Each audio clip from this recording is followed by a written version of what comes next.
ძალიან კარგი მუსიკალური ნომრის შემდეგ ჩვენ ისე პირდაპირ ეთერში ვართ და ძალიან საინტერესო თემაზე ვაგრძელებთ გადაცემას, ესე იგი მიწის ლეგალიზება შეეხება. მიწის რეგისტრის თემაზე საუბრობთ და საჯარო რეესტრის იურისტი თამუნა ციკლაური შემოგვერდა. მოგესალმებით, თამუნა, დიდი მადლობა. გადაცემაში მონაწილეობისთვის ძალიან აქტუალური თემაა და ვფიქრობ ბევრ ადამიანს დააინტერესებს. მოდით პირველ რიგში ვთქვათ, რა სიახლეები გვაქვს ამ კუთხით. სიახლე არის ეს ძალიან მნიშვნელოვანი პროექტი საჯარო რეესტრის ეროვნული სააგენტოს მონაწილეობით იწყება ამ წლის გაზაფხულიდან. ეხება მიწაზე საკუთრების უფლების პირველადი რეგისტრაციის დასრულების ძირითადი მიზანი არის ამ პროექტისთვის განსაზღვრული. პირველ რიგში მინდა გაგაცნოთ ის დონორი ორგანიზაციები, რომლებიც მონაწილეობენ აი ამ ძალიან მნიშვნელოვანი მიზნის მიღწევაში. აქტიურად არის ჩართული მსოფლიო ბანკი, რომელიც უზრუნველყოფს ამ პროექტის დაფინანსებას, ასევე USAID, რომელმაც მხარდაჭერა გაგვიწია არა მხოლოდ გვიწევს უშუალოდ პროექტის შესრულებაში, არამედ სამართლებრივ ნაწილზეც ისინი აქტიურად იყვნენ ჩართულები. მათი პროექტი G4G ეს არის მმართველობა განვითარების წესთი პროექტი, რომლის ფარგლებშიც შემუშავდა საკანონმდებლო ცვლილებები და დღეს უკვე შეგვიძლია ვთქვათ ძირითადი პრინციპები, რაზეც მიმდინარეობს მრჩევლობა სახელმწიფო სტრუქტურებთან ერთად და საბოლოო სახით აი ამ კანონის პროექტთან დაკავშირებით მიმდინარეობს მუშაობა.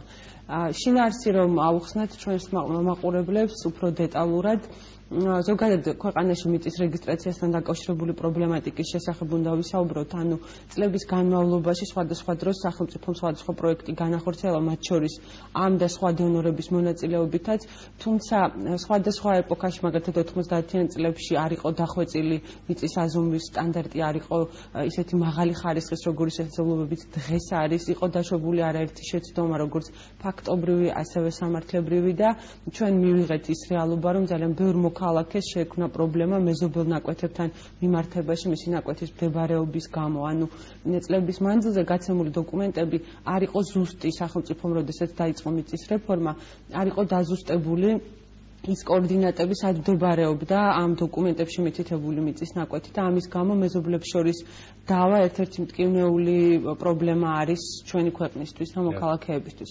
ეხლა ეს პროექტი თავისი არსით გულისხმობს ყველა გარკვეულ ტერიტორიაზე იმ არეალებში, რომელიც მთავრობის სამართლებრივი აქტით იქნება განსაზღვრული, როდესაც ეს პროექტი შევა, იმ ტერიტორიაზე სისტემაში იქნება მოყვანილი მთლიანად დოკუმენტაცია და ყველა უფლება დარეგისტრირდება, ან უკვე რეგისტრირებული უფლებები გასწორდება მომიჯნავე მეზობელი ნაკვეთების მდებარეობის გათვალისწინებით. ანუ იქნება რეალური მდებარეობის დადგენის მიზანი აუცილებლად მიღწეული. გავმარტოთ ჩვენი მაყურებლებისთვის, თვითონ მიწის ლეგალიზებასთან საკუთრებასთან დაკავშირებით ვიცით უკვე უცხოელ მოქალაქეებზე რაღაც გარკვეული შეზღუდვები, მაგრამ საქართველოს მოქალაქე, რომელიც ფლობს მიწას და ეს მიწა, თქვათ, რომელიმე რეგიონში არის სადაო, აი ამ შემთხვევაში რას ვაკეთებ, რა გამარტივდა, ანუ კონკრეტულად. აი ეს პროექტი ესე უნდა წარმოვიდგინოთ, რომ მთავრობა, როდესაც იქნება შესაბამისი საკანონმდებლო ცვლილება, ახლა ეს პროექტი, როგორც გითხარით, მიმდინარეობს მისი უწყებათა შორისი განხილვა და ყველა როდესაც შევთანხმდებით ამ პროექტს აუცილებლად წარვადგენთ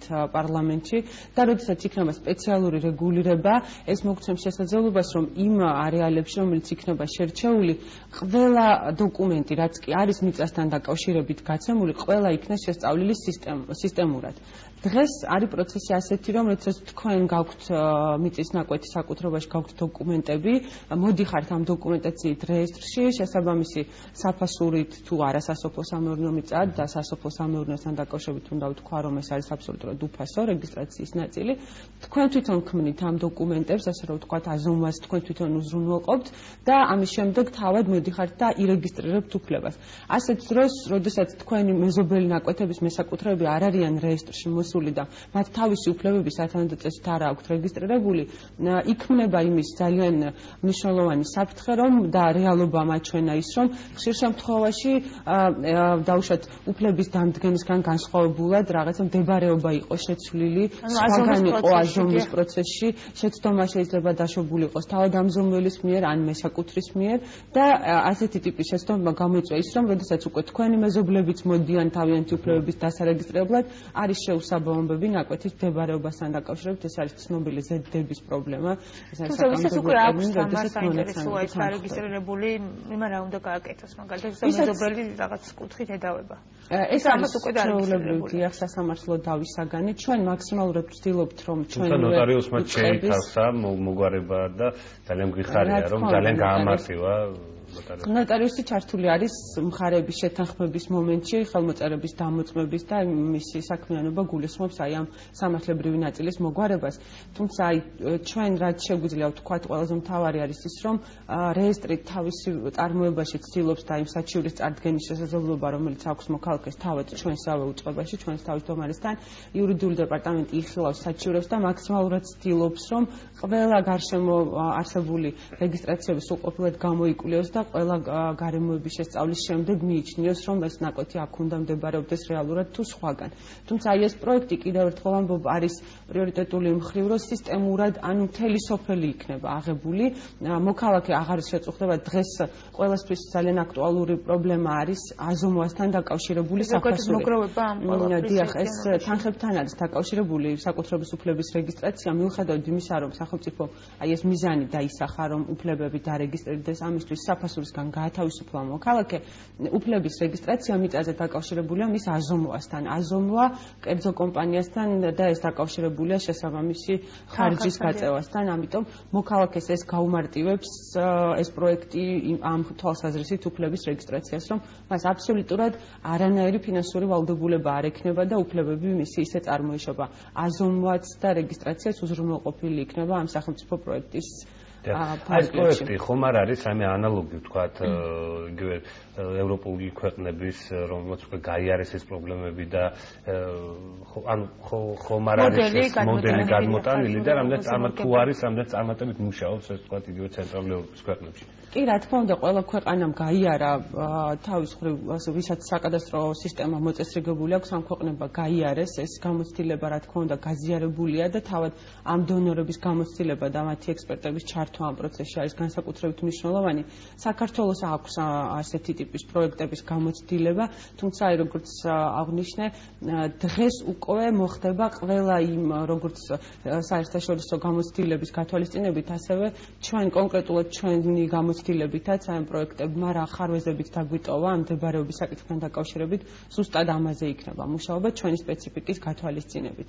ძალიან მნიშვნელოვანი რაც აუცილებლად მინდა რომ აღინიშნოს თქვენს გადაცემაში ის არის რომ პროექტი ძალიან დიდ ყურადღებას უთმობს ქალთა უფლებებს, საკუთრების უფლებასთან მიმართებაში ქალების ნაწილი არის ჩართული ამ პროექტში, რაც გულისხმობს ანუ ძირითადი უფლების დამდგენი დოკუმენტები, ასე რომ ვთქვათ, ყველაზე უფრო ხშირი საქართველოში არის საკომლო წიგნის ჩანაწერები, სადაც ოჯახის ყველა წევრი შეიტანებოდა. რა თქმა უნდა, ჩვენი კონსტიტუცია და ზოგადად კანონმდებლობა ქალს თანასწორად აღიარებს მის უფლებებს ცნობს სრულყოფილად.